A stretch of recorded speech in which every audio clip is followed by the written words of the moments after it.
주님 안에서 여러분들에게 문화 인사드리겠습니다. 어제도 잠깐 말씀드렸습니다만 꽤 한동안 검은 양복을 입지 않아도 됐었는데 다시 입게 되었습니다.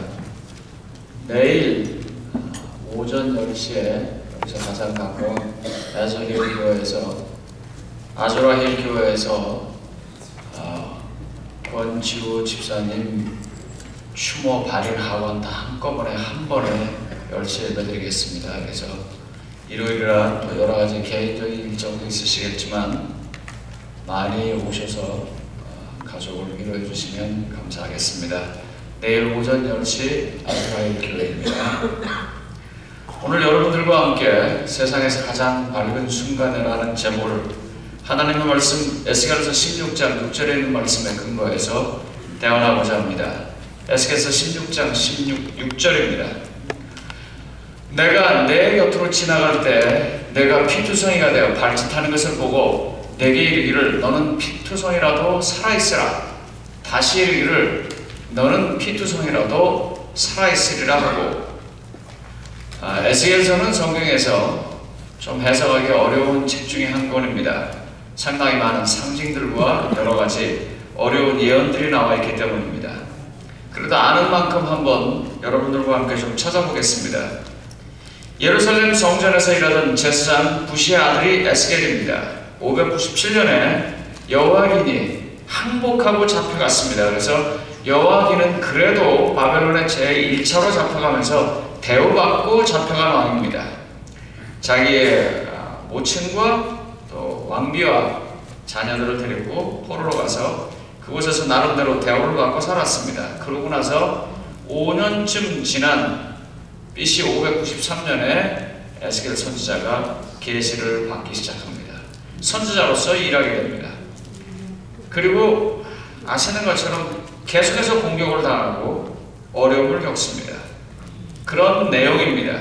그런 내용 가운데 에스겔서 16장은 도대체 예루살렘이, 도대체 유다와 이스라엘이 어떻게 살게 되었는가를 설명하는 내용입니다. 그 내용 중에 첫 부분에 관한 내용을 제가 오늘 설교 말씀의 본문으로 쓰게 됐습니다. 이곳에서 피투성이라고 말하는 이 아기는, 발짓하는 이 갓 태어난 이 아기는 강대국 앞에 유다를 말합니다. 이미 북방 이스라엘은 멸망했습니다. 그리고 남아있는 남방 유다마저도 아주 연약한 상태입니다. 자신을 방어할 수 없는 아주 불쌍한 운명에 적혀있는 이 나라를 말하는 것입니다. 그러면 왜 이 나라가, 하나님께서 이렇게 살려놓은 이 나라가 이런 모양이 되었을까요?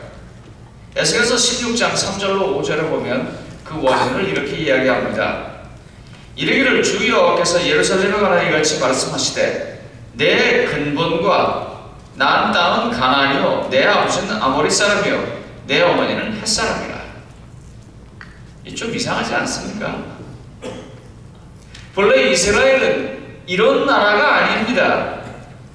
이런 나라가 아닌데 뭐라고 말하냐면 내 근본과 내 땅은 가나안이요 내 아버지는 아모리 사람이요 내 어머니는 헷 사람이라. 이상하잖아요. 그들의 불행의 시작은 바로 근본을 알지 못한 데서, 현실적인 삶에서 근본이 바뀐 데서 벌어졌습니다. 그들은 본래 하나님의 가장 소중한 존재였습니다. 스가랴서 2장 8절에 이렇게 말합니다. 스가랴서 2장 8절입니다. 만군의 여호와께서 이같이 말씀하시되 너희를 노력한 열국으로 영광을 얻기 위하여 나를 보내셨나니 물은 너희를 범하는 자는 뭐라고요? 그의 눈동자를 범하는 것이라. 그래서 이스라엘은 본래 하나님의 눈동자 같은 존재입니다. 몸이 10개라고 한다면 눈의 값은 몇 개라고요? 9이라고요. 몸에서 제일 중요한 게 눈이라고요. 가장 하나님의 소중한 것, 그게 이스라엘이고 그게 유다였었습니다. 그런데 이 사람들이 자기네 근본을 잊어버렸어요. 그래서 그의 근본과 난 땅은 가나안이요 내 아버지는 아모리 사람이요 내 어머니는 헷 사람이라고 하는 이상한 소리를 하고 다녔습니다.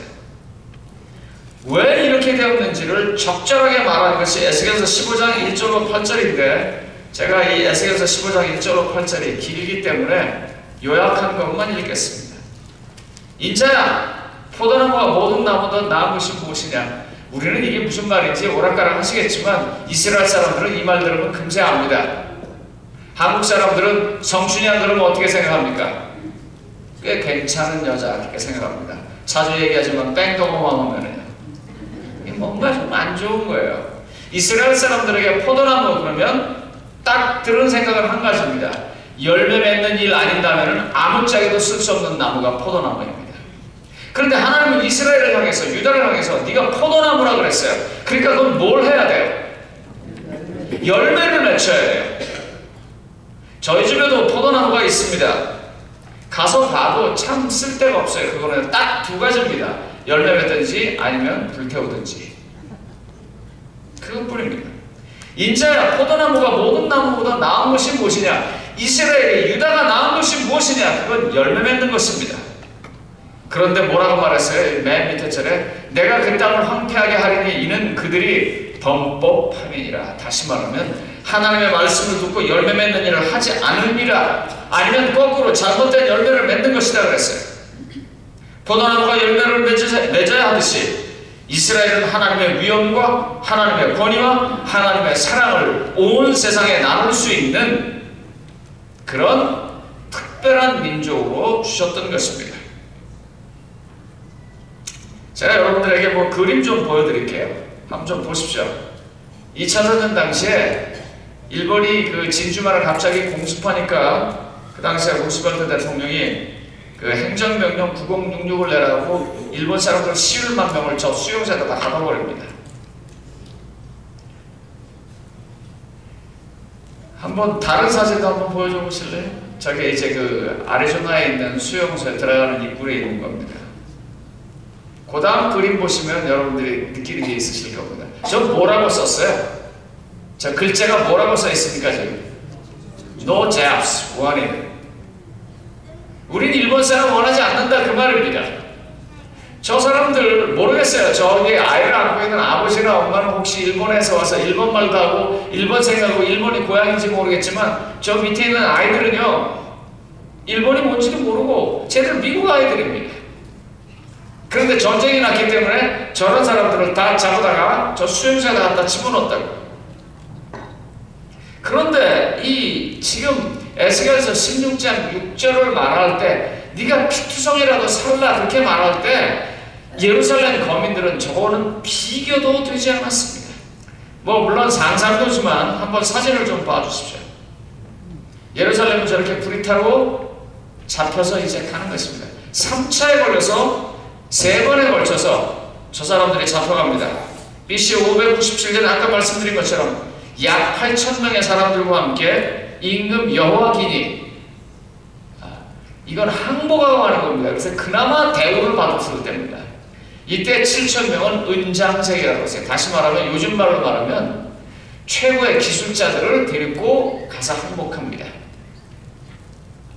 다시 587년 BC의 두 번째, 이때가 가장 안 좋을 때입니다.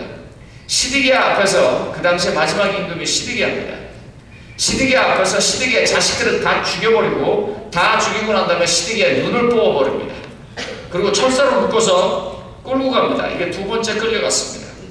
그리고 마지막으로 이 두 번째 끌려갈 때 남방 유다는 더 이상 국가로서의 조직을 갖추지 못하게 됐습니다. 그리고 마지막으로 581년 완전히 무너진 유대 행정 조직에 그나마 남아있는 지도자들까지도 싹 데리고 가고, 유대 땅에 남은 사람들은 가난하고 무력하고 배우지 못하고 자기의 존재조차도 느끼지 못하는 사람들을 남겨버리고 다 가져가요. 이럴 때 쓴 말입니다. 인자야, 내가 피투성이라도 살라. 내가 피투성이라도 살아야 한다. 이 사람들이 말입니다. 얼마나 많이 받는 줄 아세요? 다음 그림 봐주세요. 다음 그림이 지도가 있는데 내가 넘는 모양이에요. 저건 지금 시리아 난민이 배 타고선 지중해를 넘어오는 장면입니다. 저런 것처럼, 예. 포로들이 저렇게 긴 길을 걸어서 끌려갔습니다. 다음 그림이에요. 이 아마 저 아이의 부모가 죽었을 거예요. 아니면 잃어버렸거나. 시리아 난민 아이가 지중해 해변가에 와 있는. 우리도 그 이산가족 했죠. 한국에서 오신 분들은 누가 이 사람을 모르시나 그런 노래 아세요? 저렇게 헤어지고 세월호 가족이 찢어져 가면서 갈 때, 저럴 때 에스겔서 16장 6절에 살라, 내가 피투성이라도 살라, 이렇게 말한 것입니다.